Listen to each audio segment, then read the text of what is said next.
পুনরায় কলকাতা হাইকোর্টের সমস্ত মামলার রোস্টারে ব্যাপক পরিবর্তন। কলকাতা হাইকোর্টের রোস্টার আবারও চেঞ্জ হলো। এই দুদিন আগে সবেমাত্র চেঞ্জ হয়েছে। আবার নতুনভাবে কলকাতা হাইকোর্টের বিচারপতি বিভিন্ন বেঞ্চের বিভিন্ন মামলার শুনানির পরিবর্তন ঘটছে।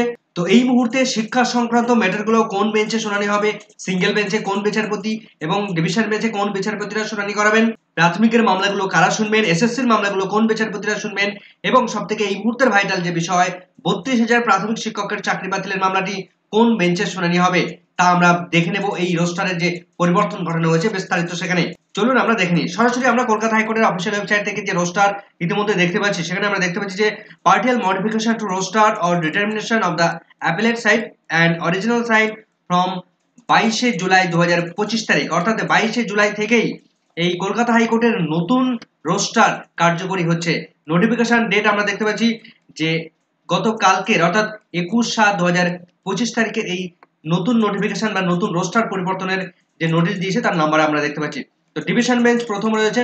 তা আমরা মুখ্য যে বিষয়টার দিকে নজর রাখবো, শিক্ষা সংক্রান্ত যে সমস্ত মামলাগুলো রয়েছে সেই মামলাগুলো। প্রথমে অনারেবল চিফ জাস্টিস মহাশয় তিনি রয়েছেন। তিনি মূলত গ্রুপ 4 ম্যাটারগুলো তারা শুনছেন। গ্রুপ 6 এর ম্যাটার শুনছেন সুজয় পাল স্যারেরা। গ্রুপ 3 ম্যাটারগুলো শুনছেন অনারেবল জাস্টিস রায় চট্টোপাধ্যায় ম্যাডামরা। তার সঙ্গে গ্রুপ 7 ম্যাটার রয়েছে। এসএসসির 26,000 চাকরি বাতিলের মামলা যে বেঞ্চ থেকে জাজমেন্ট এসেছিল অনারেবল জাস্টিস দেবাংশু বসাক মহাশয়রা তারা গ্রুপ 9 ম্যাটার শুনছেন। এই মুহূর্তে দাঁড়িয়ে honourable justice Rajasekhar Mantha sir তিনি সিঙ্গেল বেঞ্চ ছেড়ে ডিভিশন বেঞ্চে রয়েছেন। তিনি গ্রুপ 5 ম্যাটারগুলো তিনি শুনছেন। হাইকোর্টে গত দুদিন আগে রোস্টার পরিবর্তন করা হয়েছে এবং সেখানে আমরা দেখছিলাম যে শিক্ষা সংক্রান্ত ডিভিশন বেঞ্চে যে মামলাগুলো রয়েছে সেখানে honourable justice Soumen Sen sir তিনি মুখ্য ভূমিকা পালন করছিলেন এবং তার পাশাপাশি অন্য আরেকজন বিচারপতি ছিলেন। তো সেক্ষেত্রে এই মুহূর্তে দাঁড়িয়ে সেই ডিভিশন বেঞ্চের ব্যাপক রদবদল ঘটলো। আমরা দেখতে পাচ্ছি অনারেবল জাস্টিস সৌমেন সেন তিনি গ্রুপ 2 ম্যাটার অর্থাৎ শিক্ষা সংক্রান্ত ম্যাটার শুনলেও এই মুহূর্তে তাকে কিন্তু সরিয়ে দেওয়া হলো, অর্থাৎ তিনি এই মুহূর্তে আর গ্রুপ 2 ম্যাটার শুনছেন না। সরাসরি দেখতে পাচ্ছি আমরা গ্রুপ 8 ম্যাটার। গ্রুপ 8 ম্যাটারের জন্য শুনবেন অনারেবল জাস্টিস সৌমেন সেন এবং তার সঙ্গে যুক্ত রয়েছেন অনারেবল জাস্টিস অপূর্ব সিনহা রায়। তারা আর এই মুহূর্তে এডুকেশন সংক্রান্ত ম্যাটার শুনবেন না, গ্রুপ 8 ম্যাটার শুনবেন। সদ্য এসএসসির নতুন যে রুলস তৈরি হয়েছে অর্থাৎ সেকেন্ড এসএলএসটি যে জাজমেন্ট এসে অনারেবল জাস্টিস সৌমেন সেন দিয়েছেন এবং সদ্য সুপ্রিম কোর্টও সেই জাজমেন্টকে বহাল রেখেছেন, তারপরেই এসএসসি তথা শিক্ষা সংক্রান্ত ম্যাটারগুলোর বেঞ্চ পরিবর্তন ঘটে গেল।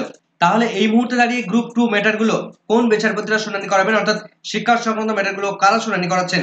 আমরা চলে এসেছি সেই পজিশনটিতে। আমরা দেখতে পাচ্ছি গ্রুপ 2 ম্যাটার কোন বিচারপতিরা। আমরা দেখতে পাচ্ছি অনারেবল জাস্টিস তপব্রত চক্রবর্তী মহাশয় এবং অনারেবল জাস্টিস ঋতব্রত কুমার মিত্র, অর্থাৎ শিক্ষা সংক্রান্ত সমস্ত ম্যাটারগুলো অনারেবল জাস্টিস তপব্রত চক্রবর্তী মহাশয়রা তারা পুনরায় শুনানি করাচ্ছেন।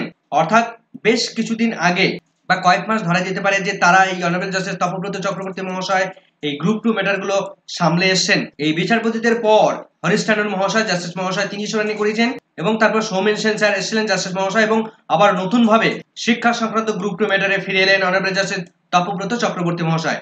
যে বেঞ্চে ৩২,000 চাকরি বাতিলের মামলাটি শুনানি প্রক্রিয়া চলছিল, আমরা আসবো সেই মামলাটি ৩২,000 মামলাটি কোন বেঞ্চে শুনানি হবে। আমরা এই মুহূর্তে সিঙ্গেল বেঞ্চের কোন বিচারপতি শুনানি করাচ্ছেন সেটা আমরা দেখে নেব। একটু নিচের দিকে এলেই কিন্তু সিঙ্গেল বেঞ্চের কোন কোন বিচারপতিরা কোন গ্রুপগুলো শুনছেন তা কিন্তু আমরা খুব পরিষ্কারভাবে দেখতে পাবো। তো সিঙ্গেল বেঞ্চ এখান থেকে শুরু হচ্ছে। আমরা দেখতে পাচ্ছি প্রথমেই যে অনারেবল জাস্টিস মহাশয় রয়েছেন অনারেবল জাস্টিস রাজর্ষি ভরদ্বাজ মহাশয়। এখানে আমরা দেখতে পাচ্ছি কনস্টিটিউশন অফ ইন্ডিয়ার রিলেটেড মাদ্রাসা প্রাইমারি প্যারা টিচার মাধ্যমিক শিক্ষা কেন্দ্র এডুকেশন আন্ডার গ্রুপ 2, অর্থাৎ শিক্ষা সংক্রান্ত প্রাথমিক মাধ্যমিক শিক্ষা বা প্যারা টিচার বা মাদ্রাসা শিক্ষা সংক্রান্ত বিষয় গ্রুপ 2 ম্যাটার যেগুলো রয়েছে সেগুলো সম্পূর্ণ শুনানি করাবেন অনারেবল জাস্টিস রাজশ্রী ভট্টধর মহাশয়। এই চেঞ্জটা গত দুদিন আগের যে রোস্টার পরিবর্তন হয়েছিল সেখানে চেঞ্জ এসেছিল। আমরা দেখছি অনারেবল জাস্টিস রাজশ্রী ভট্টধর মহাশয় তিনি এসেছেন নতুনভাবে শুনানি করার জন্য সিঙ্গেল বেঞ্চে। সেক্ষেত্রে আগে যে বিচারপতি অনারেবল জাস্টিস সৌগত ভট্টাচার্য মহাশয় শুনানি করাচ্ছিলেন সেই বেঞ্চ কিন্তু পরিবর্তন হয়ে গেল। তবে সম্পূর্ণটা পরিবর্তন ঘটেনি, কিছুটা মডিফিকেশন আনা হয়েছে। আমরা দেখবো অনারেবল জাস্টিস সৌগত ভট্টাচার্য মহাশয়ের হাতেও বেশ কিছুটা ক্ষমতা রাখা হয়েছে শিক্ষা সংক্রান্ত বিষয়। তো দেখতে পাচ্ছি আমরা জাস্টিস সৌগত ভট্টাচার্য মহাশয় আর্টিকেল এখানে আমরা দেখতে পাচ্ছি আর্টিকেল 226 এর পরিপ্রেক্ষিতে এখানে গ্রুপ 2 ম্যাটারও কিছুটা পার্ট রয়েছে। কোন পার্টগুলো? সেকেন্ডারি এবং হায়ার সেকেন্ডারি রিলেটেড যে সমস্ত মামলাগুলো গ্রুপ 2 আন্ডারে রয়েছে মাধ্যমিক এবং উচ্চ মাধ্যমিক সংক্রান্ত বিষয় অনারেবল জাস্টিস সৌগত ভট্টাচার্য মহাশয় গ্রুপ 2 ম্যাটার তিনি তার আন্ডারে হাতে রাখা হয়েছে, তিনি শুনানি করাবেন। এবার সবথেকে আলোচিত বিষয় যেটা ৩২,000 চাকরি বাতিলের মামলাটি কোন বেঞ্চে শুনানি হবে।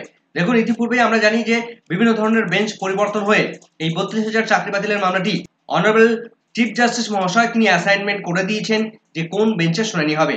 তো সেক্ষেত্রে অনারেবল জাস্টিস তপব্রত চক্রবর্তী মহাশয়রা তাদের হাতে অ্যাসাইন করে দিয়েছিলেন জাস্টিস মহাশয়। তো সেক্ষেত্রে সেই বেঞ্চ থেকে যথেষ্ট পরিমাণে প্রচুর শুনানি হয়েছে, দীর্ঘ 8 থেকে 9টি দিনের প্রায় শুনানি হয়ে গেছে অলরেডি, এবং এই মামলার মোটামুটি অ্যাফেক্টেড পার্টিদের শুনানি প্রক্রিয়া প্রায় শেষের পর্যায়ে রয়েছে। আর 1টা থেকে 2টো দিন তারা অ্যাফেক্টেড পার্টিরা শুনানি করানোর পর এই মামলায় অ্যাপিলেন্ট তথা রেসপন্ডেন্ট বা মূল রিট পিটিশনার যারা রয়েছেন বঞ্চিত চাকরি প্রার্থীরা তাদের পক্ষ থেকে তারা কথা বলা শুরু করবেন। সুতরাং এই মামলার বিস্তারিত আর শুনানি হওয়ার দিন সংখ্যা কিন্তু অনেকটাই কমে এসে খুব অল্প দিনের মাথায় গিয়ে এই মামলার কিন্তু ফাইনাল নিষ্পত্তি ঘটে যাবে। বিচারপতি অনারেবল জাস্টিস তপব্রত চক্রবর্তী মহাশয় তারা কিন্তু ফাইনাল সিদ্ধান্তে এসে যাবেন খুব দ্রুততার সঙ্গে। তারা ইচ্ছে প্রকাশ করেছেন এই মামলার শুনানি প্রক্রিয়া কমপ্লিট করতে।